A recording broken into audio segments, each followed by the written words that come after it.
Welcome once again to the Rogers Kakasungura YouTube channel. If you're watching this video, kindly make sure you click the subscribe button and remember to turn on your notification bell. Today in the National Assembly, the Cabinet Secretary for Health, Duale, must be fired. He appeared today in the National Assembly and failed to defend William Ruto. Duale should be fired to go home because he cannot be able to lay down programs how they are. Now listen, while speaking in the National Assembly, Duale clarified some issues which are working against the William Ruto administration, because the reports from the government, they were saying it is Uhuru Kenyatta who signed the establishment of an Ebola isolation facility in Laikipia Military Air Base. If you are an active online participator, I know you've come across the posts from the Kenya Kwanza bloggers who have been peddling the rumors that it's Uhuru Kenyatta who approved the setting up of the Ebola quarantine facility. But Duale, I have been listening to him carefully in the National Assembly, and this is what he said. Regarding the recent media reports alleging that Kenya has entered into an agreement with the United States of government to establish a quarantine facility for U.S. citizens or foreign nationals, I wish to state it clearly that Kenya and the U.S. government signed an agreement on cooperation in threat reduction, biological and infectious diseases engagement program on the 24th July 2015 during the state visit of our President and President Barack Obama. President Uhuru and President Barack Obama. The agreements were therefore approved by the cabinet then in April of 2016 and subsequently introduced in this House in Parliament, laid on the table of the House on the 19th of July 2016. Upon undergoing parliamentary procedures and public participation and the House process, the House approved the ratification of the agreement on the 9th of February 2017. This agreement subsequently entered into force on 6th of April 2017 and has a validity of 5 years. And Honorable Speaker, the renewing of this cooperation was again signed and came into force on the 5th of April 2022, which the annex I have provided. The extended agreement has a validity period of 7 years and is valid to the 5th of April 2029.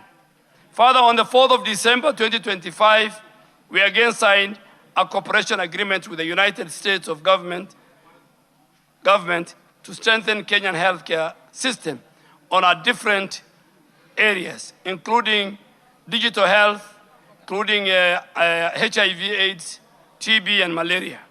Over the last 23 years, Honorable Speaker, the government and the people of the United States, through the U.S. government health program, has provided close to $8 billion, equivalent to slightly over 1 trillion Kenya shillings in support of the Kenyan health sector. This investment has significantly strengthened our national response to HIV, TB, malaria, maternal newborn, and global health security. The government of Kenya deeply appreciates this long-standing partnership and remains committed to ensuring that the gains made are sustained through the increased domestic investment, strengthened institutions, and successful implementation of the Kenya-US Health Cooperation Framework, which provides a pathway towards greater country ownership and sustainability of our health. The details from Aden Duale are analyzed and understood as follows. According to Duale, and I quote, Uhuru signed an agreement of cooperation in threat reduction, biological and infectious disease engagement program in the 2015.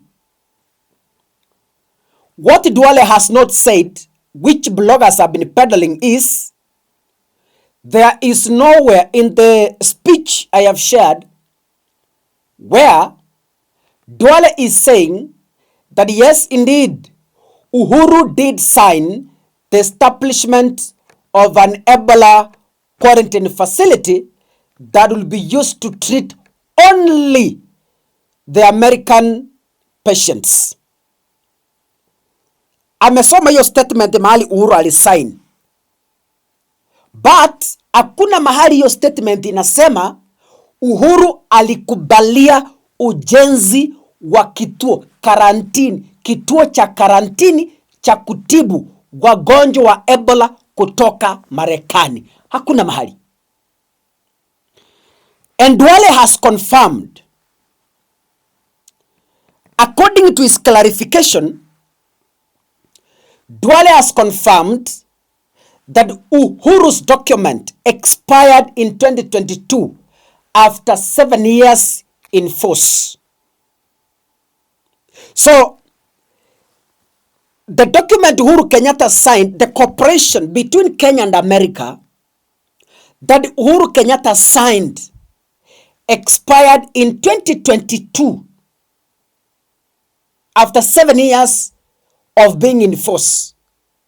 Meaning, the document expired with Uhuru Kenyatta because Uhuru left power in 2022. Meaning, the document expired together with Uhuru Kenyatta. So, then what has happened since 2022 and 2026 that has taken us to the quarantine facility, which we are discussing on media and other platforms? This is it. Duale said that in May, Duale says on December 2025, that is December last year, William Ruto's government re-signed the document that gave birth to the Ebola quarantine center. Sikiza. So, the document that gave birth to the Ebola isolation facility is not Uhuru's. It is Ruto's. Because Uhuru's document expired in 2022 with him. In 2025, according to the details, verified details from the CS himself, the agreement that gave birth to the quarantine facility is the document that William Ruto signed in December 2025, that is last year. So I hope this is clear so that we stop drawing Uhuru Kenyatta into petty Kenya Kwanza failures. This is now clear. I hope the Kenya Kwanza idol bloggers will post Duale's clip and explain again afresh to the people of the Republic of Kenya that they misinformed the public and they should apologize. Duale has confirmed, so please stop Moses Kuria and Oscar Sudi. Stop dragging Uhuru Kenyatta into your petty agreements signed by your boss, William Samoei Ruto. Are we together? God bless you. See you in the next episode. Asanteni sana.